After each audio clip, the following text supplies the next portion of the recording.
section of services management tool. Okay, I think there was one question which I missed out. I just recall about the green grass, right? Someone asked me what is green grass. So green grass actually it comes it's a software. It's actually a software service which is used to run local compute. It's used for compute, messaging, data caching in a secure way for all the connected devices. Okay, computing, messaging, and data caching for all connected devices in a secure way. It is used. Now, next set of services which we are going to discuss is about management console. About the management tools. So there are certain services which are part of the management tools which are very important from. Yeah, yeah, we are going to discuss that, Satya, SNS and all. So important from this particular solution architect exam point of view. So let's discuss about that. Now, the very first service highlighted here is CloudWatch.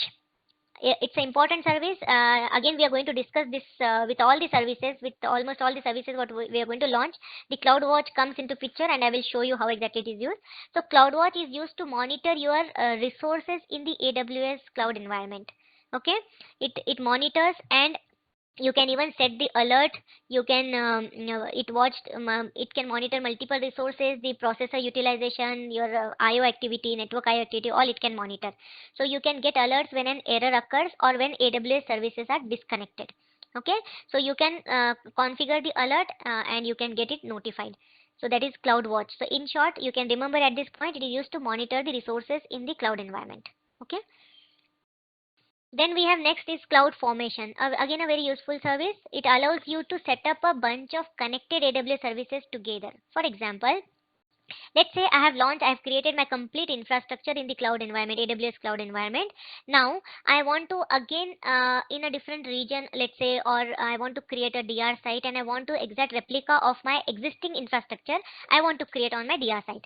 So instead of doing the one by one, launching the resources one by one, what I can do, I can take help of CloudFormation. So it is as good as I can write a code for my infrastructure. So it is like infrastructure as a code. It will become infrastructure as a code. So I can launch my infrastructure by writing a code. Okay, and then I can deploy that by using a code. My infrastructure I can deploy as a code. So CloudFormation, it support, like we can write a script, and the language that it support is JSON language and YAML language. So JSON formatted, we can create JSON formatted or YAML formatted template. And by using this template, we can deploy all the resources, multiple resources together. So it will be very fast. So it's useful for disaster recovery. It is even useful if you want to replicate your infrastructure, the resources. Okay, I will showcase you the demonstration of CloudFormation. What type of errors it will collect and send the alert, it depends on with which service the CloudWatch is used. Accordingly, the errors will be generated. Depends on the alarm what you set. Okay, as per the alarm you set, it will generate the error and it will send, or it will notify the user. So it's configurable. There are multiple metrics are there for the CloudWatch. We have multiple metrics. There are a lot of standard metrics available for each service. You can use those standard metrics for which metric you want to monitor and what alarm you want to set, and you can even set your custom metrics as well. Okay, accordingly it will set the error. No, it's part of the compute. See, it's part of that. Again, there is CloudWatch. We have a detailed monitoring, and we have something known as basic monitoring, Manish. So basic monitoring is comes under free tier. Detailed monitoring is chargeable. Okay, fine. Then okay, fine. Next is CloudTrail, another useful service which again we are going to explore. I will showcase you the demonstration also. Why I am telling for each and every service which we are going to discuss in depth, so that you will understand that. Okay, in case if you not understood at this point, definitely we are going to revisit those services. So now CloudTrail is actually used to monitor the user activity in the AWS environment.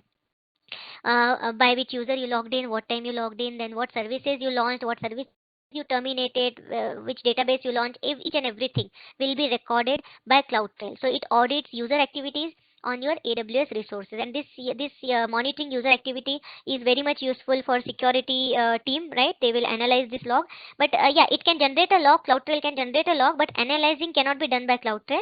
If you want, you can analyze your log by using CloudWatch, or you can take help of any third-party tool. Okay, for analyzing the CloudTrail log. Next is AWS Config.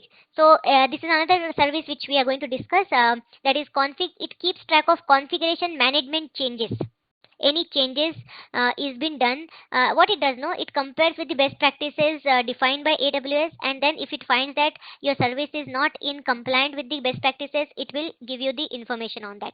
Okay, so that is any changes on the configuration part of your service, it will check and it will give you information on that part. Okay, so I will show you what kind of information it gives and how exactly it is useful.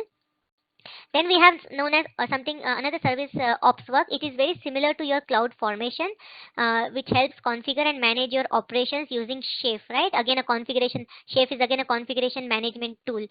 So it is similar to cloud formation, but it is an open source. So you can use your OpsWork in the in your data center also. But the cloud formation is supported only on the AWS cloud. OpsWork you can use it in your data center. You can use OpsWork to even deploy your resources in on-prem environment, and you can even use it for your AWS cloud environment as well. Yeah. It uses the Chef automation tool. Then we have next service, that is Catalog, which gives other AWS users in your group access to preset apps application you have built.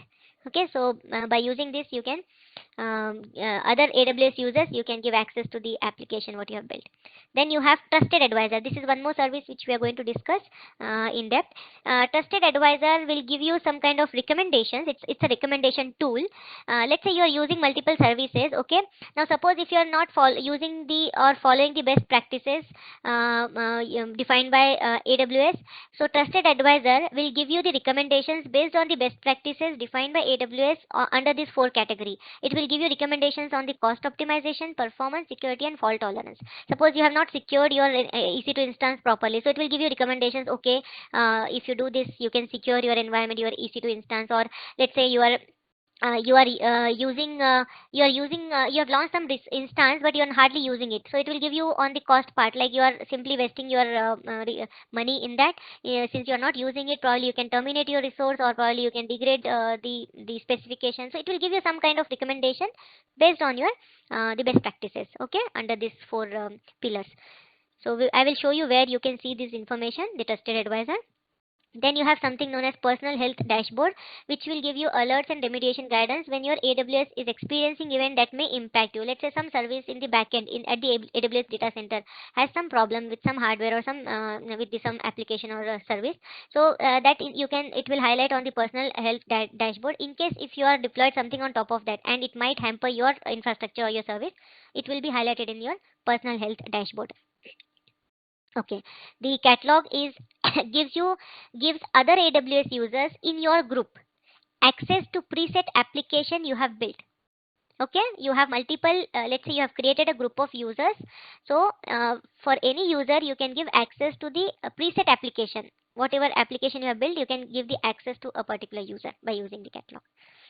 Okay, then we have, okay, next section is security, identity, and compliance. Again, some of the service here is we are going to discuss in depth. So the important service is IAM. We have a complete topic dedicated for IAM, that is identity and access management. So IAM is mainly used to manage the users, to create the users. See, I have created an account with AWS. That's my root account. If I log on with that account, I can access each and every service. I can access my complete infrastructure, right? But let's say I want to give access to other user in my company, okay, to other user for some of the services which I have launched in the AWS cloud. So instead of sharing my login name and password, as if I share that user can access each and everything, what I can do, I can create some user that is known as IAM user, and I can provide some restricted access as per the rule. Fine. So that user can log on and can access only those things which I want, those services which I want. Fine. So that comes under security. How to secure the user, how to assign rights, policies, groups, roles, all this we will discuss under IAM. Okay. Does the CloudTrail service override the audit logs after certain period of time? See, CloudTrail, it can generate a log. Okay, you can configure to generate the log, and depend on how you have configured, it can overwrite or it will just generate a new log. Right? Next is Amazon Inspector, which is actually an agent which we will install on the EC2 instance that will scan our AWS setup to determine its security. So it acts as an agent, okay, that we are installing on the EC2 instance. So you can see it is checking all everywhere lock is highlighted here. So that will check the security. and will give us a detailed information. Next is AWS. We have Cloud HSM, that is hardware security module. It's a hardware appliance which is kept in AWS data center, which is it is required by many regulatory authority or compliance. AWS does not have access to the keys generated by using this appliance. Whatever keys it is generating, we do not, AWS doesn't have access. Only the customer will have access to it through the virtual network. And you can generate your own keys for encrypting your data, and the securing those keys is actually taken care by the HSM, hardware security module. Okay. Even the AWS cannot see your keys. These keys are encrypted. Next service is directory service. Directory service makes it easy to set up and run Microsoft Active Directory in the AWS cloud, or connect your AWS resources within an existing on-prem Microsoft Active Directory. Now, for example, I have deployed my resources. I am working in an hybrid environment wherein I have some resources on the cloud, and in my company I have, let's say, 100 users, 100 employees whom I want to give access to my resources in the cloud. Okay, AWS cloud. Now, creating 100 identities, 100 IAM users in the cloud, again that will be a tedious job, because creating users and then assigning roles, permissions and all that stuff will take time. Instead, what I can do, I can just get my existing ID. I can use the existing ID which they have in their on-prem data center, that I can use to log on to the AWS. So I can integrate, or I can merge the Active Directory of my data center with the AWS cloud, merging or connecting by using the existing ID. Fine. So we will explore this. It comes under federated users. We will explore this in IAM. Yeah, that's what, Vasant, we will explore this. Okay. Federated, we have web access identity, we have the corporate identity. So how can we use, where the options are available, we will discuss under IAM topic. Right. By using this, and at this point, to connect to MSAD, this is the service which is used to connect, directory service, fine, which is used to connect to AD. It's a Microsoft Active Directory in the AWS cloud, but that's also known as AWS Microsoft Active Directory. Then we have key management service. So by using key management service, you can generate a key, you can create your own key, and you can control the encryptions. You can control your you can secure your data by encrypting, and the keys you can secure by using the HSM, which we discussed the other service, right? So it's mainly used to generate the keys. Either you can use the standard keys generated by the service, or you can the server side encryption, that is known as, or you can generate your own keys. Then next is web application firewall. It acts as a firewall across your application to block the unauthorized access to the application. Okay. AWS Shield.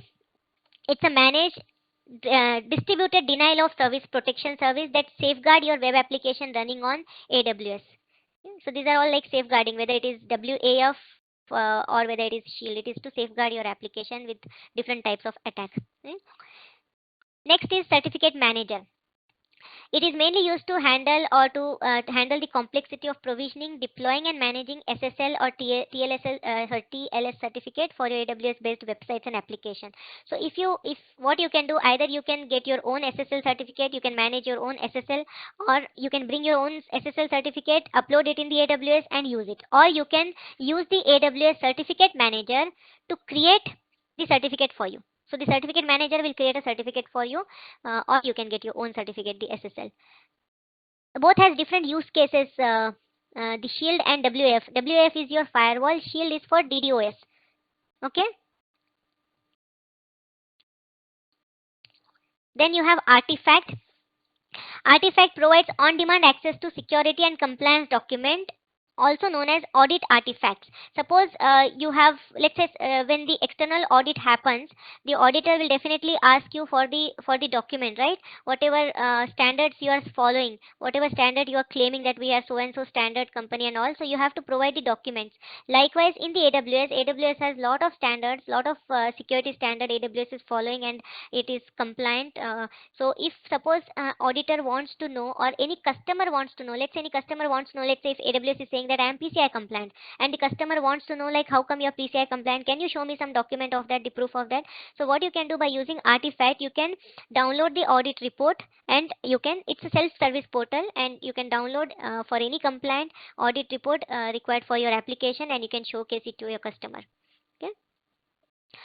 Certificate manager will give public certificate or private certificate. It is mainly used SSL certificate. We can download, to get the SSL certificate, we can use this. Now, whether it is public or private, that depends on the totally configuration, the permissions what you give, right? How you configure, where do you keep that firewall, and then the subnet comes into picture, right? It is mainly if you want, when you want to use HTTPS, right? Secure way of transferring the data between your web browser and web server. SSL is used. Fine. So when we say web browser and web server, mostly this is it is public access, but yeah, at times it is private also. When suppose there is some website which is hosted only for the employees within the organization, only employees can access that website in a particular organization, then it will be a kind of a private. Okay, so between a web server and web browser. Next is your application services. So you have application services, under that you have API gateway. So it is this particular service enables developers to create, publish, maintain, monitor, and secure APIs at any scale. Creating, maintaining, publishing, monitoring, securing APIs at any scale. You can create API that access AWS or other web services, as well as you can as well as data stored in your AWS cloud. You can create API gateway for that. Okay. Again, a application service, this AppStream and API gateway definitely will not feature in the exam. AppStream lets you deliver your Windows application to any device. It's a fully managed application streaming service that provides users with instant access to any to their desktop applications from anywhere. You can access your desktop applications. Okay, you don't have to download any file, or you no need to install anything. You can just use AppStream to access your applications. Then we have cloud search. It's a Amazon full text search service available, so we can search through if the data is kept on S3 or it's there in a database, we can search by using cloud search. Elastic transcoder, it's a media transcoding file. You want to transcode, let's say there, as we were discussing in the beginning, that whether we can run the recordings in on the mobile, right? So if such kind of requirement is there, I have some media file and which I want to run on different devices. I want to run on laptop, tablet, iPhone, or Mac, or desktop, different type of devices. I want to run that media file, but not necessarily that it will be compatible or it will support on all the you can say devices. So what I can do, I can use Elastic transcoder, which will transcode my file. Okay, it will make my file compatible with all the devices. Fine, and I can use it on the different devices by using this transcoder.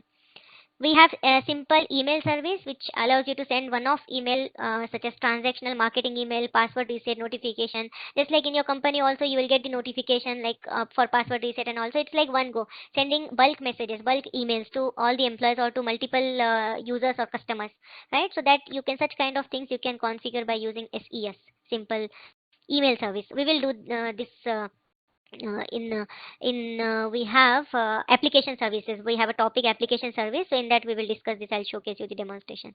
Then we have simple queue service. Simple queue service is a very first service which was developed by AWS in 2003.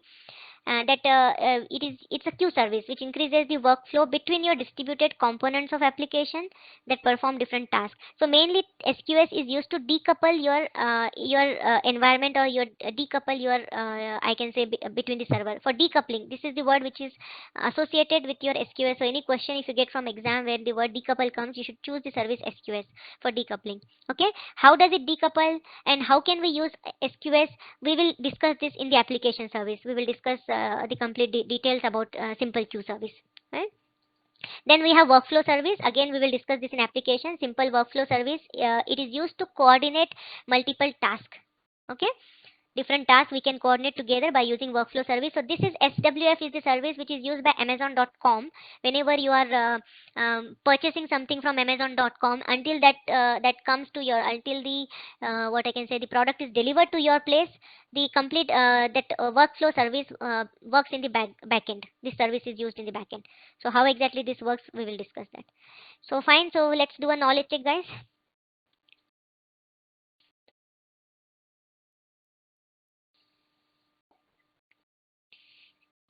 Okay, workflow. How come A, Samir? Workflow, as the name itself, if you abbreviate, it is simple workflow, Samir. Okay. Okay. Now next we have AWS service. Which AWS service is used to control Active Directory? It's easy to answer, right? From the name itself, it's a directory service. Fine, great. Which AWS tool is used to track, monitor, and log IAM user activity?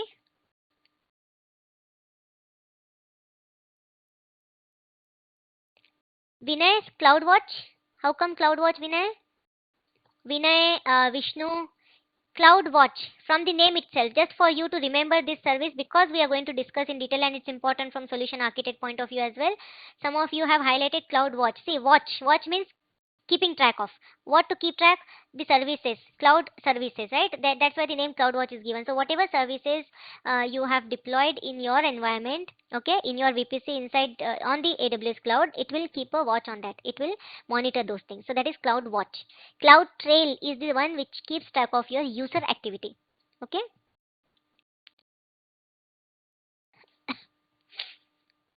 And CloudFormation for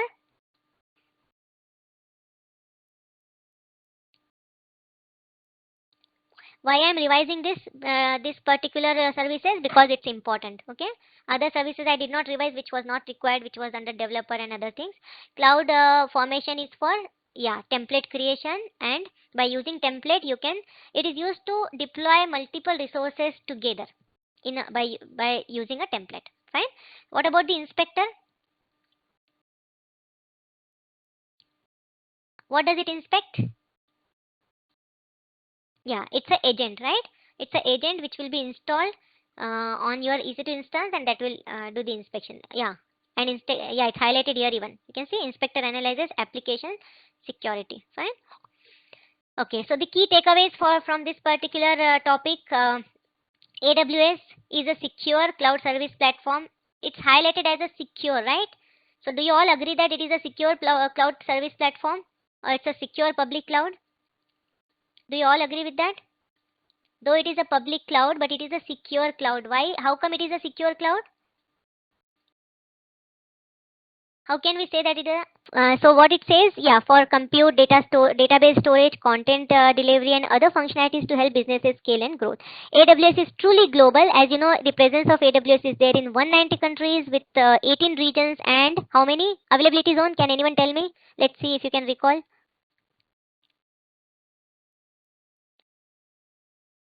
Yes, correct. Okay, 55. No, not 100 plus. That is 100 plus edge locations. Okay, 100 plus edge locations we have. So we have got 55 availability zones, 18 regions, and more than 100 edge locations. Right? Yeah, a region is a geographical area isolated from the other region to provide the greatest possible fault tolerance. So you can have your primary infrastructure in one region, and the DR you can design in a different region to get the greatest possible fault tolerance, or you can even have it across availability zone. So AZ are located within a region, and AZ is a data center with at least two per region is required for fault tolerance and are connected via low latency links. Edge location is your cache server, like Akamai. It's a CDN, and the service name is CloudFront. It's located all over the major cities. As I said, it's used to provide content to end user with low latency. And AWS has various cloud-based products to help your business grow. As I have highlighted, yeah, you're correct, Mahi. So as I have highlighted, we have multiple products, and more than 2,000 products and services are there supported by AWS. So depending on your use case, depending on your environment, you can choose the category and the service under that category. Okay. So that's the key takeaway from this. Let's do a quick quiz. What is Amazon's NoSQL product? Okay, very good.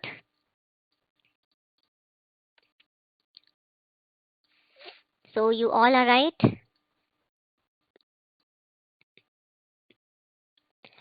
Which of these services would you use for data warehousing?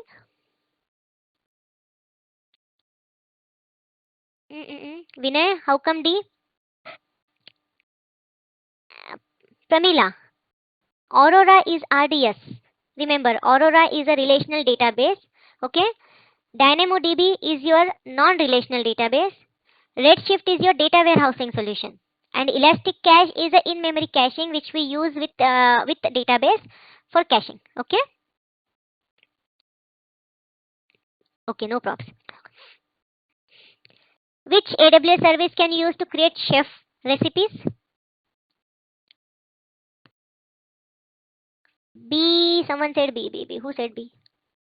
Sonavni. How come B? For chef, see, EC2 container service is a Docker container. It's nowhere related with your chef recipes.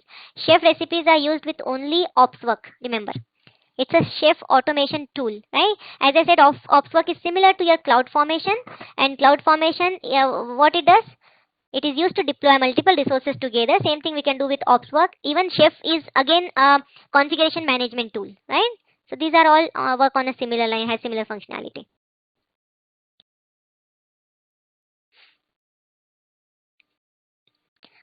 What is an AWS region?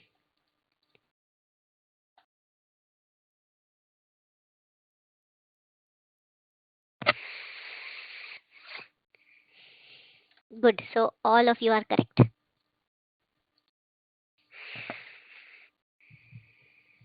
Joseph, it's not an isolated data center. See, region is not a data center. Within a region, you have a availability zone, and availability zone is actually a data center. Okay, region is not a data center. Remember, inside region you have a data center.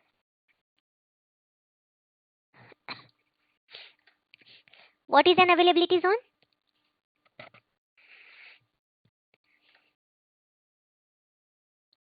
Good.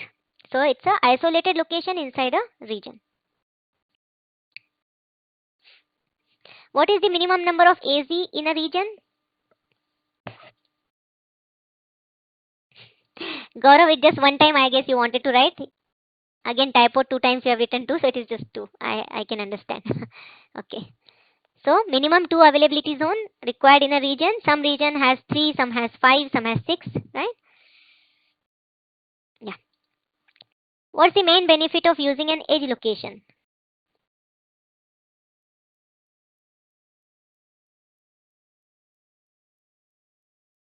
Great. So it's to lower the latency. High speed, low latency. To give the data to the user, high speed and low latency networks, right? So that concludes the overview of AWS. So